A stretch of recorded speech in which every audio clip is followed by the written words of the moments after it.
నమస్తే. Welcome to our channel. ప్రస్తుతం మనతో ప్రముఖ ఆధ్యాత్మికవేత్త, ఆస్ట్రాలజర్ అనంత శర్మ గారు ఉన్నారు. వారితో మాట్లాడదాం. నమస్తే అండి. కాళేశ్వరంలో ఉన్న ముక్తేశ్వర స్వామి ఆలయంలో సింగర్ మధుప్రియ అనే అమ్మాయి ఒక షూట్ చేసిందండి. అయితే దానివల్ల ఏంటంటే హిందూ సనాతన సాంప్రదాయ ప్రకారం మన దేవాలయాల్ని అంటే షూట్స్ కానీ, వీడియోస్ కానీ తీయడానికి కొన్ని ప్రత్యేక దేవాలయాలను ఒప్పుకోరు. ఒకవేళ తీసుకోవాలన్నా గూడా ప్రత్యేక అనుమతులు తీసుకోవాలి. ఆ దేవాలయానికి సంబంధించిన వ్యక్తుల్ని అనుమతి తీసుకోవాలి. కానీ ఈ అమ్మాయి అటువంటి వ్యక్తుల్నేమి సంప్రదించకుండానే ఈ వీడియో చేసింది అనే న్యూస్ అయితే వచ్చింది. అసలు అంటే ఎందుకని?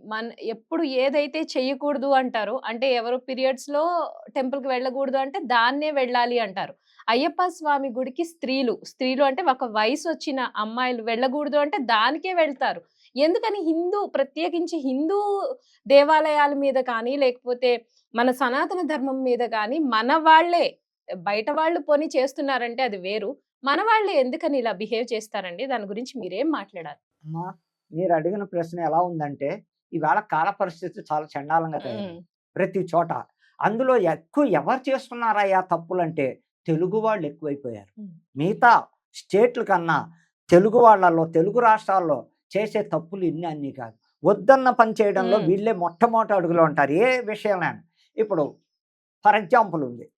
దేశంలో న్యాయంగా ఆడది అయ్యప్ప స్వామి గుడికి వెళ్ళకూడదని ఒక శాస్త్రం. హ్మ్. ఎలాగంటే వెళ్ళొచ్చు. వెళ్ళకూడదని నేను అనను. అదే. అవును. ఏమ్మా చిన్న పిల్లలు హ్మ్. 12 ఏళ్ళు, హ్మ్. 10 ఏళ్ళు పిల్లలు అలాంటి వాళ్ళు వెళ్ళొచ్చు. అవును. మళ్ళా 50 దాటాక హ్మ్. లేదు బహిష్టు లేని వాళ్ళే ఉంటారు. అవును. చిన్న వయసులోనే ఆపరేషన్ చేయించుకున్నాక హ్మ్. కొంతమంది బహిష్టు ఆగిపోతారు. అలాంటి వాళ్ళకి అర్హత ఉంది కానీ ఇంకా 40 వాళ్ళు, 30 ఏళ్ళ వాళ్ళు కూడా అయ్యప్ప స్వామి మాలకు వెడుతున్నారంటే అరిష్టాలు తప్పవు. వీళ్ళు అనుకుంటారు ఇవాళ నేను కొండెక్కాను, అవును. ఆ స్వామి దర్శనం చేసుకున్నాను ముందు అనుకుంటారు. తర్వాత వచ్చే ప్రాబ్లమ్స్ హ్మ్. వాళ్ళు ఎదుర్కొనే శక్తి కూడా ఉండదమ్మా. అలాగే ఈవేళ ఆడవాళ్ళు చేయకూడని పనులు బహిష్టయినప్పుడు అసలు ధర్మశాస్త్రం ఏంటంటే ఇంట్లోంచి బయట ఉద్యోగస్తులకు తప్పదు కాబట్టి హ్మ్. కర్మకాలి పెడతారు. అవును. ఇంట్లో ఉన్నవాళ్ళు కూడా కలిపేసుకుంటూ హ్మ్. అన్నీ తిరిగేస్తూ ఓ ఇష్టం వచ్చినట్టు చేయడం. హ్మ్.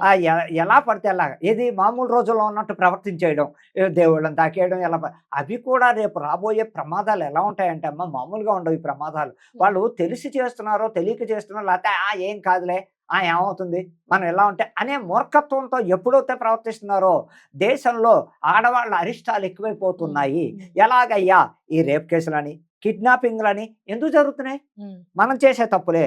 వీళ్ళు కరెక్ట్‌గా ఉంటే జరగమనండి. రోడ్డు మీద చూస్తాను. ఈ ఆడవాళ్ళు కరెక్ట్‌గా ఇంట్లో నియమ నిష్టలు పాటించి, ఆ అమ్మవార్లను ఎప్పుడొస్తే దగ్గరగా వాళ్ళు ఆకర్షించుకుని పూజలు పునస్కారాలు చేస్తారు. వీళ్ళకి బయట ఎటువంటి అరాచకం జరగదు హ్మ్. అని నేను ఖచ్చితంగా చెప్తున్నాను. అందుకని ఇప్పటికైనా ఆడవాళ్ళు మారండి. హిందూ ధర్మాన్ని పాటించండి. సనాతన ధర్మంలోకి రండి. వామాచారాల్లో ఉండకండి. ఎన్నో రకాలైపోతున్నాయి. అర్థం చేసుకోండి. ఇప్పటికైనా ఆడవాళ్ళు ముందడుగు ఫాస్ట్ అయిపోతుంది. హ్మ్. ఆ ఫాస్ట్ వలన జనాకర్షణలో ఏమవుతుందంటే రకరకాల విపత్తులొస్తున్నాయి. ఆ విపత్తులు వీడిలా చేశాడు, వాడిలా చేశాడు అనడం కాదు. మన ప్రవర్తన కరెక్ట్‌గా ఉంటే అవతల వాడు టచ్ చేసే దమ్ముందా ఎవడికైనా? ఆ తల్లిని నమ్ముకొని నువ్వు ఇంట్లో నీతిగా దీపం పెట్టుకొని బయటికి రా చక్కగా. ఎవడొస్తాడో చూస్తా.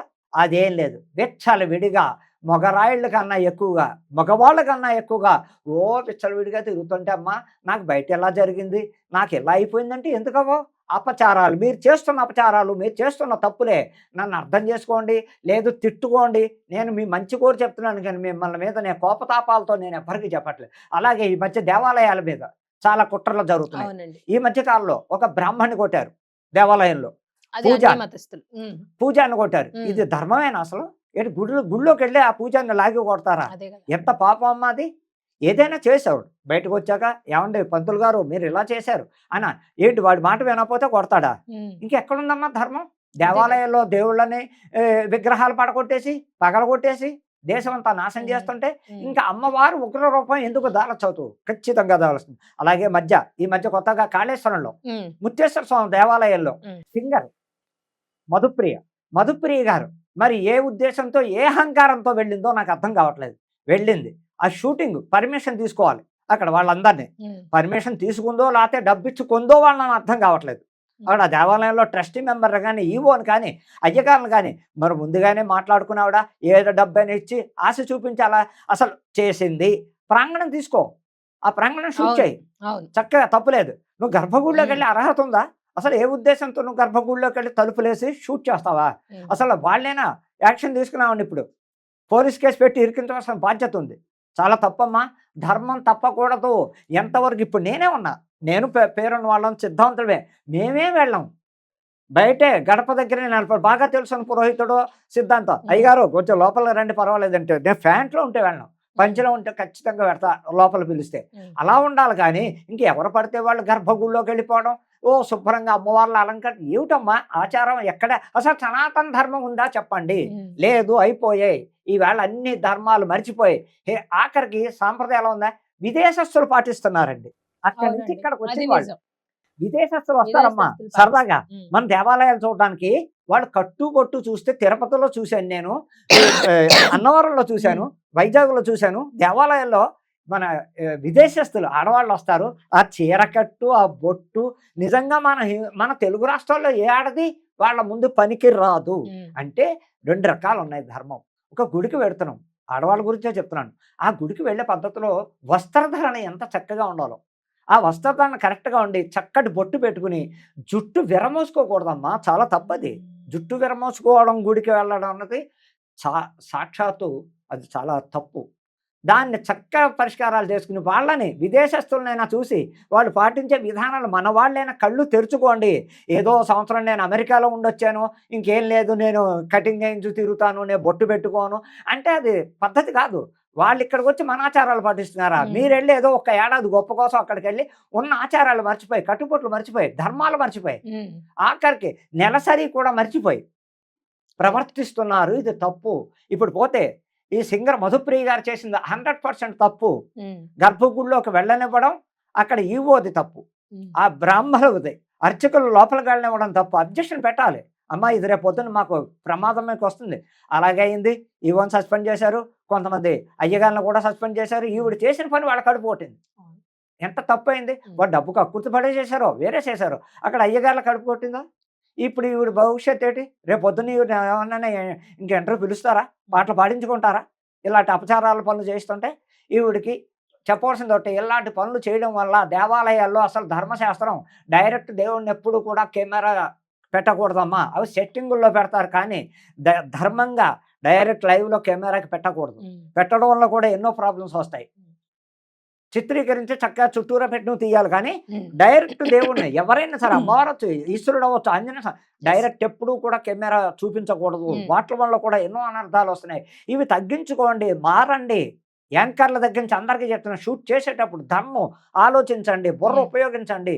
ఒక దేవాలయానికి పెడుతుంటే ఏ విధంగా అక్కడ మనం షూట్ చేయాలి, ఏ విధంగా అక్కడ యాంకరింగ్ చేసి ఆ దేవుడి గురించి ప్రచారం చేయాలి, మనం అవన్నీ ఆలోచించుకుని చక్కగా చూసుకుని చెయ్యండి. ధర్మం, హిందూ ధర్మంలో ఉన్నాం, సనాతన ధర్మంలో ఉన్నాం, అవి పాటించండి. ముందు మనం ఒక ఉద్యోగంలో ఉన్నాం, ఆ ఉద్యోగం చేసేసి ఇష్టం వచ్చినట్టు ప్రవర్తిస్తామా? ఆ ఓనర్ వస్తువులకి సైలెంట్ అయిపోతాం, లేచి నిలబడతారు, శాల్యూట్ కొడతారు. అలాగే నువ్వు ఎందుకు అక్కడ భయపడుతూ ఉద్యోగం చేస్తున్నానో బయటకు ఒక దేవాలయం దగ్గరకు వస్తువులోకి ఎందుకు రకరకాలుగా ప్రవర్తించడం? అలాగే మన మనసులో ఎప్పుడు కూడా ఒక దేవాలయానికి వెళ్తే ఆత్మశుద్ధి ఫస్ట్, ఆత్మశుద్ధి ఉండి నియమనిష్టలతో చక్కగా దేవాలయానికి వెళ్ళి అక్కడ చక్కగా అన్ని చూసి అప్పుడు ఆ దేవుడి గురించి మీరు వ్యాఖ్యానించండి, ఆయన గురించి చెప్పండి. చక్కగా ఏ దేవాలయానికి వెళ్ళారో ఆ దేవుడి గురించి వర్ణించండి. ఎన్ని సంవత్సరాల నుంచి ఈ దేవుడు ఇక్కడ, ఈ ఏ విధాలు పాటిస్తే ఈ దేవాలయానికి ఇంత పేరు ప్రతిష్టలు ఎలా వచ్చాయి, ఏ విధంగా వచ్చాయి, అలాంటివి చెప్పండి. అంతేగాని గుళ్ళోకి వెళ్ళిపోయి తలుపులేసి, అంటే తలుపులేసి తీయడంలో అర్థం ఏంటి? అది ఎంత అపచారం. రేపు పొద్దున్న అక్కడ మొత్తం టోటల్ అందరికీ ప్రమాదాలు వస్తాయమ్మా. ఇది చేసిన వాళ్ళకి ఇప్పటికే కడుపు కొట్టారు, 4-5 పాపం బయటపడ్డారు, వాళ్ళకి మళ్ళా గుళ్ళో స్థానం లేదు, ట్రస్టీ. మరి ఈవిడ బతికేమిటి? రేపు పొద్దున్న జైలుకి వెళ్ళడానికి కూడా అవకాశాలు ఉన్నాయి. ఈవిడికి కూర్చోబెడతారు, తప్పదు. జీవితం పాడైందా లేదా? క్యారీర్, ఎంత మంచి క్యారీర్, ఎంత మంచి సింగర్. అలాంటి సింగర్ ఈవేళ అపచారం చేసిందంటే దేశారిష్టాలు తప్పవు. ఇలాంటి పనులు చేయడం వల్లే దేశారిష్టాలు ఎక్కువైపోతున్నాయి, అందులో ఆడవాళ్ళకి ఎక్కువైపోతున్నాయి. ఎక్కడ చూసినా ఆడవాళ్ళకి అపచారాలు. ఇది ఎక్కడికి వెళ్ళండి, ఉద్యోగానికి వెళ్ళండి, ఇంకోటి వాళ్ళనే ఎందుకు టార్గెట్ చేస్తున్నారమ్మా? మీరు చేసే పాపాలే. అలాంటివి తగ్గించుకోండి. మీ కోపంతో చెప్పట్లేదు. మీ భవిష్యత్తు, మీ కుటుంబాలు, మీ భర్తలు, మీ పిల్లలు బాగుండడం కోసం నేను వివరించి మరీ చెప్తున్నా. హ్మ్. అర్థం చేసుకోండి తల్లి అని విన్నపిస్తున్నాను. రైట్ అండి. ఈ ఇష్యూ వచ్చింది కాబట్టి నాకు తెలిసిన ఎక్స్‌పీరియన్స్ ఒకటి చెప్తున్నాను. మా ఫ్రెండ్ వాళ్ళు గూడా ఇలాగే నేను దేవస్థానం గాని, వాళ్ళ పేర్లు గాని నేను చెప్పట్లేదు. ఒక దేవాలయానికి వెళ్లారు. అక్కడ ఫోటోస్ తీయకూడదు. కానీ వీళ్ళేం చేశారు, ఫ్యామిలీ వైఫ్ అండ్ హస్బెండ్ ఇద్దరు ఏదో దేవుడు బాగున్నాడు అని చెప్పి ఫోటో తీశారు. దాన్ని అందరికీ షేర్ చేశారు. నిజం చెప్తున్నాను. తను ఏడుస్తూ నాకు చెప్పిన విషయం ఏంటంటే, నేను తెలియకే చేశాను. నాకు తెలీదు. ఏదో బాగున్నాడు దేవుడు అని ఫోటో తీశాను. వస్తున్నప్పుడు యాక్సిడెంట్ అండి. హస్బెండ్‌కి చాలా గట్టిగా దెబ్బలు తగిలాయి. ఇంకా ఆ తర్వాత 6 నెలలు వాళ్ళ లైఫ్‌లో జరిగిన అంటే హస్బెండ్‌కి ఉద్యోగ ప్రాబ్లమ్స్ వచ్చేసాయి. తనకి హెల్త్ ప్రాబ్లమ్స్ వచ్చేసాయి. పిల్లల ప్రాబ్లమ్ అంటే వీళ్ళు తెలిసి తెలియక ఏదో ఉత్సాహంతో చేసేసిన ఒక చిన్న పని వాళ్ళ జీవితాన్ని తలకిందులు చేసిందండి. తను చెప్పి ఏడిస్తే నేను ఒకటే అన్నాను. సరే తెలుసో తెలియకో నువ్వు చేసావు. తప్పే చేసావు. కానీ నువ్వు మళ్ళా వెళ్ళు. అదే టెంపుల్‌కి వెళ్ళు. అపచారం అని చెప్పి క్షమాపణ చెప్పి నువ్వు లెంపలు వేసుకొని ఆ అమ్మవారికో లేకపోతే అయ్యవారికో నేను తను ఎక్కడికి చేసిన వెళ్ళిందో తప్పు. అని ఇద్దరు వెళ్ళి నమస్కరించుకుని అక్కడ సాష్టాంగం పడండి. ఏదైనా దానం మీకు తోచినంతలో చేసి రండి అని చెప్పాను. నాకు తెలిసే చెప్పానో లేకపోతే నాకు తెలియని తనమే తను బాధపడుతుందని నేనేదో గొప్పగా చెప్పేసానని చెప్పట్లేదు.